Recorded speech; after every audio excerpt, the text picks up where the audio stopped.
আজকে বিএনপির সন্ত্রাসীরা আমাদের উপর অতর্কিত হামলা চালিয়েছে। এই যে আমাদের একজন রাসেলকে মাথা ফাটিয়ে ফেলেছে, পুরা প্যান্ডেল ভেঙে তছনছ করে ফেলেছে।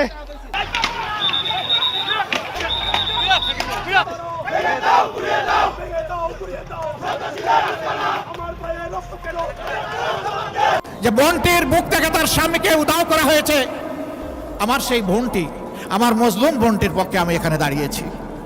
যে কচি সন্তানগুলোকে এতিম করা হয়েছে, আমি সেই এতিম অবুঝদের পক্ষে এখানে দাঁড়িয়েছি।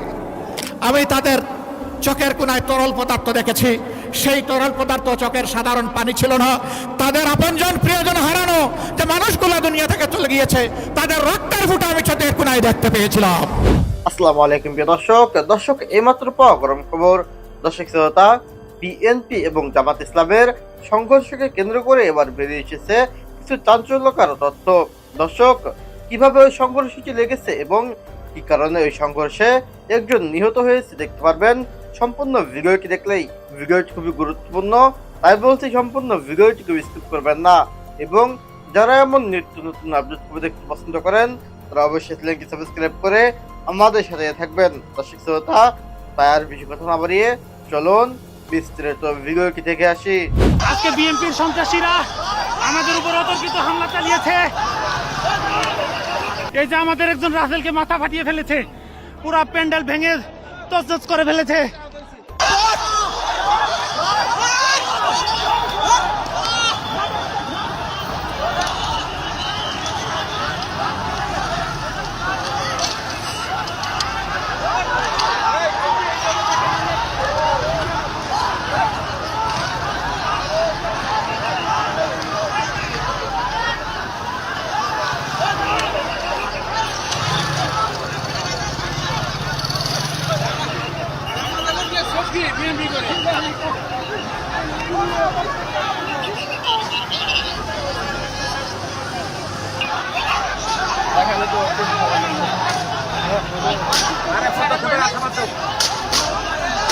আজকে বিএনপির সন্ত্রাসীরা আমাদের উপর অতর্কিত হামলা চালিয়েছে।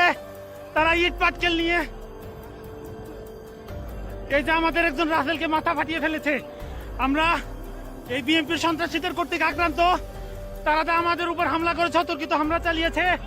সারা মাঠে বিএনপির সন্ত্রাসীরা, পুলিশ ফোর্স থাকা সত্ত্বেও বিএনপির সন্ত্রাসীরা আমাদের গ্রুপে ইট পাটকেল লাঠিপেটা নিয়ে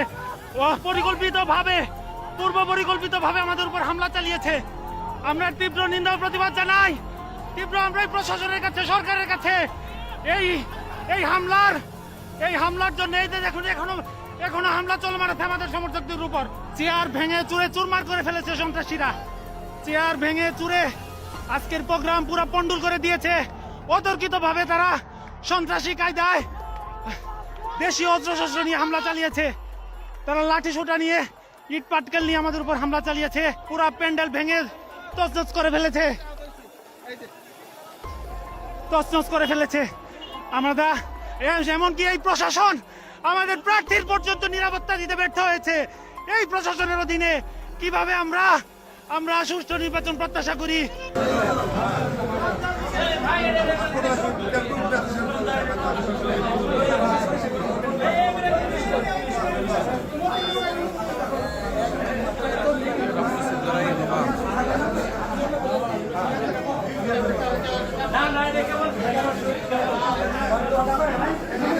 যে বোনটির বুক থেকে তার স্বামীকে উধাও করা হয়েছে, আমার সেই বোনটি, আমার মজলুম বোনটির পক্ষে আমি এখানে দাঁড়িয়েছি। যে কচি সন্তানগুলোকে এতিম করা হয়েছে, আমি সেই এতিম অবুঝদের পক্ষে এখানে দাঁড়িয়েছি।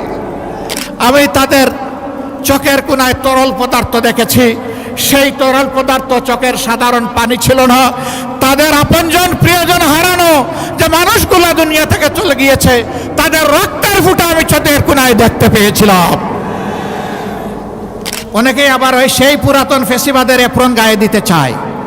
তাদেরকে আমরা বলি, যুব সমাজ জানিয়ে দিয়েছে, আমরা ওই বস্তা পচা পুরানা বন্দোবস্ত চাই না। আজ তাহলে দেশবাসীর কাছে পরিষ্কার হয়ে গেল, এই দেশের মানুষ, মাটি এবং সম্পদ, ইজ্জত কার কাছে নিরাপদ। এটা কি এখন আর বুঝতে কোনো বাকি আছে? কোনো বাকি নাই। আমরা কি চাই সেই দুঃশাসনের যুগ আবার ফিরে আসুক, সেই ফেসিবাদ আবার ফিরে আসুক? যদি আমরা না চাই তাহলে যে দুঃখী মানুষগুলোর কথা বললাম আজকে তাদের মুখে হাসি ফোটানোর জন্য নতুন লড়াই আমাদেরকে শুরু করতে হবে ইনশাআল্লাহ। আমরা ঘোষণা করেছি আমাদের কোনো মন্ত্রী এমপি যদি আল্লাহ কবুল করেন তাহলে সরকারি তহবিল বলতে কিছুই নেই, জনগণের সম্পদের দিকে চোখ তুলে আমরা তাকাবো না। আল্লাহ যা হালালভাবে আমাদেরকে দিবেন তাই নিয়ে ইনশাআল্লাহ আমরা জনগণের খেদমত চালিয়ে যাব এবং আল্লাহর সাহায্য নিশ্চিতভাবে আমরা পাবো। আমরাও সম্মানের সাথে আপনাদের সাথে সেদিন বসবাস করব। এখন আমরা দেখতে পাই একজন এমপি হয়েছেন, মাত্র 5 বছরের মাথায় তার সম্পদ বেড়ে যায় 500 গুণ। জিজ্ঞেস করা হয় আপনার ব্যবসাটা কি ছিল, বলে যে মাছ চাষ। জিজ্ঞেস করা হয় মাছের গেটটা কোথায়, বলে আমি সঠিক বলতে পারবো না। সম্মানিত ভাইরা, পানির নিচে দেখা যায় না তো এই জন্য হিসাব মিলাইয়া দিয়া দেয়। আমরা ওই রকম মাছ চাষি হব না। হ্যাঁ, আমাদের মধ্যে কেউ যদি মাছ চাষি হন তিনি ন্যায্যতার ভিত্তিতে হালালভাবে মাছ চাষ করবেন ইনশাআল্লাহ। জনগণের সম্পদকে ওই পানির নিচে লুকাইয়া রাখবেন না, বেগমপাড়া করবেন না, নিজেদের জন্য সিঙ্গাপুর বানাবেন না, বরঞ্চ গোটা বাংলাদেশকেই একটা মর্যাদাশীল রাষ্ট্র হিসাবে একটা শক্ত অর্থনৈতিক ভিত দেওয়ার জন্য আমরা লড়াই চালিয়ে যাব ইনশাআল্লাহ। আমরা জানি এই ব্যবস্থাকে অনেকে পছন্দ করে না, অনেকেই আবার ওই সেই পুরাতন ফেসিবাদের এপ্রন গায়ে দিতে চায়। তাদেরকে আমরা বলি, যুব সমাজ জানিয়ে দিয়েছে আমরা ওই বস্তা পচা পুরানা বন্দোবস্ত চাই না। 5টি বিশ্ববিদ্যালয়ে তরুণ সচেতন শিক্ষিত সুশিক্ষিত উচ্চশিক্ষিত যুবক যুবতীরা তাদের রায় দিয়ে বলে দিয়েছে আমরা এখন ইনসাফের পক্ষে, নতুন বাংলাদেশের পক্ষে, আমরা এখন ঐক্যের পক্ষে, আমরা বিভক্তির পক্ষে নই ইনশাআল্লাহ। তার প্রতীকটা কি রে ভাই বোনেরা, কি আরো জুড়ে 12 তারিখ বিজয় হবে ইনশাআল্লাহ। মোবারকবাদ সবাইকে। দর্শক, আশা করি সম্পূর্ণ ভিডিওটি দেখেছেন এবং এই ভিডিওটি থেকে আশা করি আপনারা অনেক কিছু বুঝতে পেরেছেন। দর্শক শ্রোতা, এই ভিডিওটি থেকে আপনার যদি কোনো মতামত থেকে থাকে তাহলে আপনার মূল্যবান মতামতটি অবশ্যই কমেন্ট করে জানিয়ে দেবেন। আজকে ভিডিওটি পর্যন্তই, দেখা হবে পরবর্তী ভিডিওতে। সে পর্যন্ত ভালো থাকুন, সুস্থ থাকুন, আল্লাহ হাফেজ।